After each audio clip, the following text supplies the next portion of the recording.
یہ حکومت ہر وہ قانون سازی کر رہی ہے جسے پاورفل حلقوں کی خوشنودی حاصل کی جا سکے۔ حکومت نے صرف ایک ہفتے کے دوران ایسے بل سادہ اکثریت سے منظور کرا لیے جس کے لیے وہ پہلے 26ویں ترمیم کرانا چاہتی۔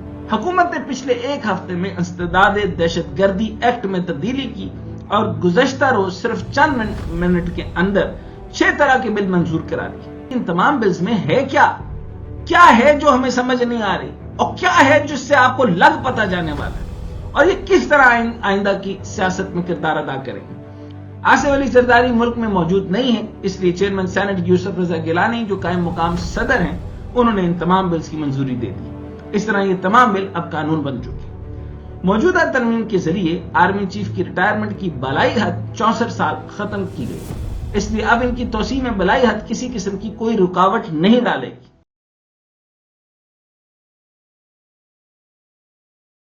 السلام علیکم، میں ہوں ڈاکٹر حسین جاوید اور آپ دیکھ رہے ہیں دی وائٹ مینیفیسٹو۔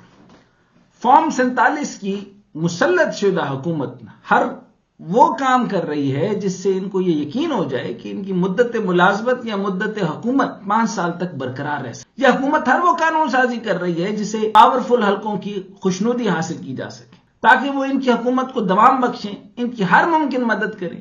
حکومت نے صرف ایک ہفتے کے دوران ایسے بل سادہ اکثریت سے منظور کرا لیے جس کے لیے وہ پہلے 26ویں ترمیم کرانا چاہتی تھی، لیکن ان کی یہ خواب آئینی ترمیم کے ذریعے پورے نہ ہو سکے، تو اب حکومت نے اس کا حل یہ نکالا ہے کہ وہ سادہ قانون سازی سے اس کی منظوری کروا دے۔ سادہ قانون سازی میں ووٹنگ صرف یس اور نو کی صورت میں ہوتی ہے، اور حکومت کو دونوں ایوانوں میں برتری حاصل ہے، اس لیے انہیں کسی بھی قانون سازی میں کوئی مشکل پیش نہیں آئی۔ حکومت نے پچھلے ایک ہفتے میں انسداد دہشت گردی ایکٹ میں تبدیلی کی اور گزشتہ روز صرف چند منٹ کے اندر 6 طرح کے بل منظور کرا دیے۔ اچھا، یہ بھی بتاتا چلوں کہ یہ جو انسداد دہشت گردی کا شکار یہ خود ہی ہوں گے، اور پھر یہ انہی کے کیسز کے اندر یہ خود اندر ہوں گا۔ آج یہ بڑے شوق سے یہ ترمیم کروا لیں، اور اس کو استعمال کرنے والا جب باہر آئے گا تو پھر وہ یہی والے سارے کے سارے جو بل ہے وہ ان کے خلاف یوز کرے گا، تو ان کو سمجھ آئے گی کہ کسی کے لیے گڑا مت کھودیں۔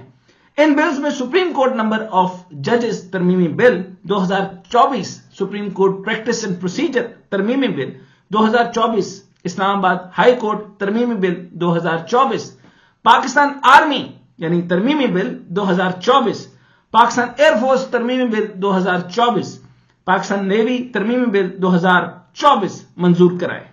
آج کے ویلاگ میں انہی قانون سازیوں پر بات کریں گے اور یہ جاننے کی کوشش کریں گے کہ ان تمام بلز میں ہے کیا ہے جو ہمیں سمجھ نہیں آ رہی، اور کیا ہے جس سے آپ کو لگ پتا جانے والا ہے، اور یہ کس طرح آئندہ کی سیاست میں کردار ادا کریں گے، اور کیا آپ ڈیموکریسی رہ گئے ہیں؟ آپ کی 0.0% بھی ڈیموکریسی نہیں رہی۔ چنانچہ اسی پارلیمنٹ اور اسی سینٹ کو جس کو میں نہیں مانتا اسی کے جس کو آپ سپریم بنانا چاہتے تھے، یہی آپ کے ساتھ کچھ کر رہی ہے۔ پیر کو قومی اسمبلی کے اجلاس کے معمول کا ایجنڈا معطل کرتے ہوئے حکومت نے پے در پے بل پیش کیے۔ سپریم کورٹ اور اسلام آباد ہائی کورٹ میں ججوں کی تعداد بڑھانے اور پریکٹس اینڈ پروسیجر ایکٹ میں ترمیم کے بل وزیر قانون اعظم نذیر تارڑ، جبکہ سروسز چیف کے مدت ملازمت میں توسیع کے بل وزیر دفاع خواجہ آصف نے پیش کیے۔ یعنی یہ گناہ جو ہے وہ خواجہ آصف پوری زندگی یاد رکھا جائے گا، صرف اس نے گناہ کے لیے استعمال ہوا ہے۔ یہ ایک مستعمل آدمی ہے، بس استعمال ہوا ہے۔ قومی اسمبلی سے منظور ہونے کے بعد بل سینٹ میں پیش کیے گئے، یہاں سے بھی اکثریت رائے سے ان کی منظوری ہو گئی۔ آصف علی زرداری ملک میں موجود نہیں ہے، اس لیے چیئرمین سینٹ یوسف رضا گیلانی جو قائم مقام صدر ہیں انہوں نے ان تمام بلز کی منظوری دے دی۔ اس طرح یہ تمام بل اب قانون بن چکے۔ کل سروسز چیف کی مدت ملازمت بڑھانے کے لیے army act 1952، Pakistan air force act 1953 اور پاکستان نیوی ایکٹ 1961 میں ترمیم کے الگ الگ بل پیش کیے گئے۔ ان تمام بلز میں سروسز چیف، جن میں chairman joint chief of staff committee, chief of army staff, پاک فضائیہ کے سربراہ اور پاک بحریہ کے سربراہ کی مدت ملازمت 3 سال سے بڑھا کر 5 سال کرنے کی منظوری دی گئی۔ سروسز چیف کی مدت ملازمت میں توسیع کا مطلب یہ ہے کہ وہ اب مزید 2 سال کے لیے اپنے عہدوں پر برجمان رہیں گے۔ مدت ملازمت میں توسیع سے جہاں ان سروسز چیف کو مزید 2 سال تک کی توسیع ملی ہے، وہیں اس ایکٹ کے تحت ان کو دوبارہ تقرر کیا جا سکتا ہے۔ واٹ ٹو سے یا توسیع دی جا سکتی، یعنی انہی کو ایکسٹینڈ دوبارہ کیا جا سکتا ہے اور انہی کو توسیع دی جا سکتی ہے. پہلے بھی تو سارے کے سارے سول دفاتر کے اندر چیئرمین آپ ہی. سو ہم پہلے آپ کو کچھ کہہ رہے ہیں جو آپ توسیع لے رہے ہیں. اب آپ اسی کے اندر توسیع لینا چاہتے ہیں تو کمال کر دیا. سو آپ کے یہاں پر پھر حفاظت تو نہیں ہوگی. یعنی انہیں مزید بھی 5 سال تک تعینات کیا جا سکتا ہے. موجودہ قانون سازی سے مسلح افواج میں ترقیوں کی پوری کمان تبدیل ہو جائے گی, پورا سٹرکچر تبدیل ہو جائے گا. مثال کے طور پہ chief of army staff general Asim Munir کو اگلے سال نومبر میں ریٹائر ہونا تھا, لیکن اب وہ 2027 تک اپنے عہدے پہ موجود رہیں گے. اور یہ قانونی طور پر مدت ملازمت میں توسیع بھی نہیں کہلائے گی, بلکہ وہ اپنی مدت ملازمت کا پہلا ٹینیور مکمل کریں گے. اب ایکسٹینشن وہ کیوں مانگے بھائی؟ تو اب وہ قانون کا حصہ بن گیا. اب ان کی مدت ملازمتی 2027 تک ہے. اس کے بعد اگر وفاقی حکومت چاہے تو انہیں مزید توسیع بھی دے سکتی ہے, کیونکہ موجودہ قانون میں ایکسٹینشن اور دوبارہ تقرر کے الفاظ شامل ہیں. موجودہ ترمیم کے ذریعے آرمی چیف کی ریٹائرمنٹ کی بالائی حد 64 سال ختم کی گئی. اس لیے اب ان کی توسیع میں بالائی حد کسی قسم کی کوئی رکاوٹ نہیں ڈالے گی. یعنی آپ اندازہ کریں ایک فزیکل جاب ہے, اور اس فزیکل جاب کے اندر جو ہے وہ میکسیمم جلدی آپ نے جو لیفٹیننٹ کرنل ہوتے ہیں وہ 42 45 that's it and that's all. آپ نے بارڈر مینجمنٹ کرنی ہے, آپ کا جو ہے وہ فزیکل جسم جو ہے وہ مضبوط ہونا چاہیے, اور آپ جو ہے وہ اس ایج کے اندر 60 میکسیمم آپ کو جانا چاہیے. لیکن یہاں پر پاکستان کے قانون ہی ڈفرنٹ ہے. پوری دنیا میں آپ کو ایسا نہیں ملے گا کہ ایک فزیکل کام ہے جہاں پہ آپ کی ایج جو ہے وہ میکسیمم 52 تک آپ مضبوط کام کر سکتے ہیں. That is for the military, that is for the security. But یہاں پہ قانون آپ جو ہے وہ کسی اور طرف لے جا رہے ہیں, لیکن یہ نظام کہیں اور جائے گا. ترمیم کے ذریعے سروسز چیف تو اپنی مدت ملازمت میں مزید 2 سال کی توسیع پا لیں گے, تاہم اس سے افواج میں ترقیوں کا پورا نظام متاثر ہوگا. اب جب اس کا متاثر ہوگا, جب وہ اس متاثرہ حرکت سے ان کو متاثر پن نظر نہیں آ رہا, تو کیا کیا جا سکتا؟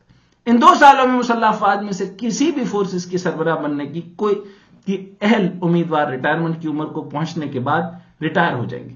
اس ترمیم میں یہ بھی واضح کیا گیا ہے مسلح افواج میں سے جو کوئی بھی اپنی فورسز کا چیف بن جائے گا اس پر ریٹائرمنٹ کے قواعد لاگو نہیں ہوں گے. یعنی پہلے یہ ہوتا تھا کہ مسلح افواج میں ریٹائرمنٹ کی بلائی حد کو پہنچنے والے تمام افسران ریٹائر ہو جاتے تھے, لیکن چونکہ سروسز چیف کی مدت میں اضافہ کر دیا گیا ہے اس لیے اب ان پر ریٹائرمنٹ کا کوئی رول لاگو نہیں ہوگا. کل ہی حکومت نے سپریم کورٹ میں ججز کی تعداد بڑھانے کا بل 2024 منظور کر لیا. یعنی اس کے بعد ہمیں یہ بھی بل پیش کر دینا چاہیے کہ اس وقت جو ہے تمام بزرگ فوجی افسران جو ہے وہ پاکستان آرمی کا طرح امتیاز ہوں گے. ہم 80 سال تک بھی جو ہے ان کو ری جوائن کرا لیں گے. چنانچہ اگر یہی قانون پاس اسی طرح سے ہونا ہے تو ایسے ہی صحیح, تو پھر 80 سے 90 سال کے لوگوں کو بھی بلا لے واپس, کیونکہ تاکہ ان کو کوئی پرابلم نہ ہو. اب جس کے تحت ججز کی تعداد 17 سے بڑھا کر, یہ اس بل کی وجہ سے ججز کی تعداد 17 سے بڑھا کر 34 کی جائے گی. یعنی سپریم کورٹ میں ججز کی تعداد ڈبل کر دی گئی ہے. آپ خزانہ بڑھا لیں, آپ یہ کہہ رہے ہیں کہ وہ رو رہے ہیں پٹ رہے ہیں کہ آپ جو ہے نا حکومت کا سائز کم کریں, ادھر ہم نے بڑھانا شروع کر دیا, حکومتی سائز بڑھ رہا ہے, ججز کی تعداد بڑھ رہی ہے اور ہمیں انصاف نہیں مل رہا.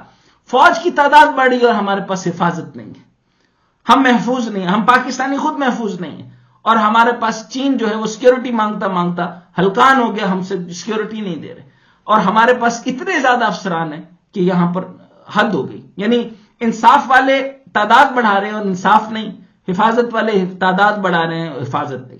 یہاں ایک بات غور طلب ہے کہ اس سے پہلے 26ویں آئینی ترمیم حکومت ججز کی مدت ملازمت یہ کہہ کر بڑھانا چاہتی تھی کہ اس سے پینشن کا بوجھ کم ہوگا. جب اس تجویز سے کسی نے اتفاق نہیں کیا تو اب حکومت نے ججز کی تعداد ہی ڈبل کر دی ہے. سوال یہ ہے کہ کیا اب حکومت پر نئے ججز بھرتی کرنے سے اضافی مالی بوجھ نہیں پڑے گا؟ اصل میں حکومت کا مقصد پہلے بھی ججز کا پلڑا یا توازن اپنی جانب موڑنا تھا, اور اب بھی ان کا مقصد یہی ہے. یعنی ججز بڑھائی جو انصاف ختم, ججز بڑھاتے جائیں. چنانچہ زیادہ سے زیادہ ایسے ججز بھرتی کیے جائیں جو ان کے مطابق چلیں. اس طرح حکومت نے ایک تیر سے کئی نشانے لیے. انہوں نے سپریم کورٹ کو اپنے تابع بنانے کی تیاری کر لی ہے, اور سروسز چیف کی مدت ملازمت میں اضافہ کر کے بھی یہ کام پکا کر لیا. فوجی اسٹیبلشمنٹ اسلام میں روڑے نہ اٹکائے. حکومت کو اسلام آباد ہائی کورٹ سے بھی مسئلہ تھا, وہاں بھی ججز کی اکثریت حکومت کے خلاف تھی. حکومت نے اس کا حل بھی ججز کی تعداد بڑھا کر نکال دیا.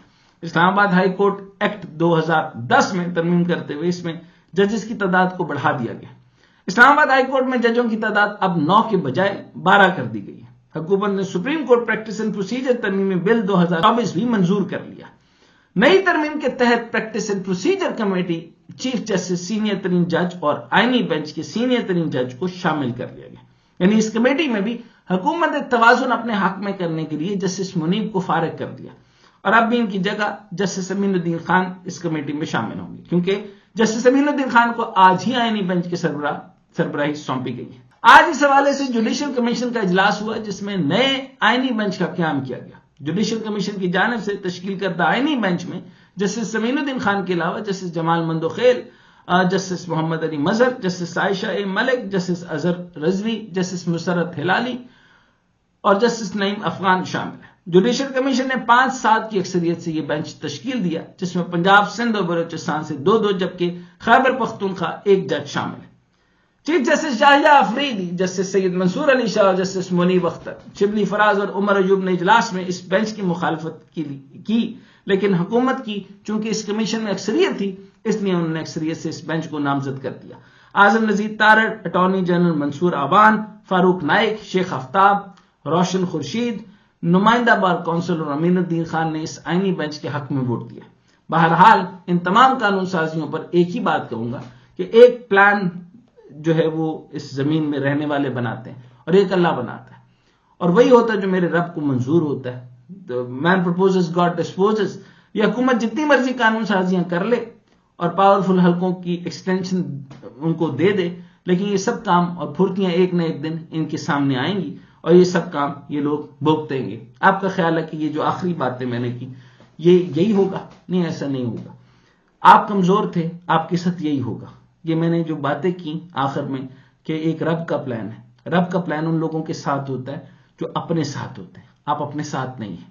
چنانچہ رب کا پلان آپ کو مزید رسوا کرنے کا، آپ انہی سے جوتے کھائیں گے، آپ مزید مار کھائیں گے اور آپ کو انصاف نہیں دیا جائے گا اور آپ پر یہی مسلط رہیں گے۔ اعمالکم و امالکم، جیسی قوم ہوتی ہے ویسے حکمران ہوتے ہیں، آپ ایسے ہی ہیں، ہم ایسے ہیں، چنانچہ یہی کچھ ہوگا۔ جو اچھی باتیں میں نے آخر پہ کی وہ آپ کے لیے نہیں تھی، وہ میں نے صرف اینڈ آپ کو اچھا کر کے بتایا۔ یہ وہ گفتگو ہوتی ہے جو عام طور پہ کی جاتی ہے۔ اصل میں تیار ہو جائیں اور اپنی اس بدترین موت کا انتظار کریں جو آپ کے خاموش رہنے سے ہو رہی ہے۔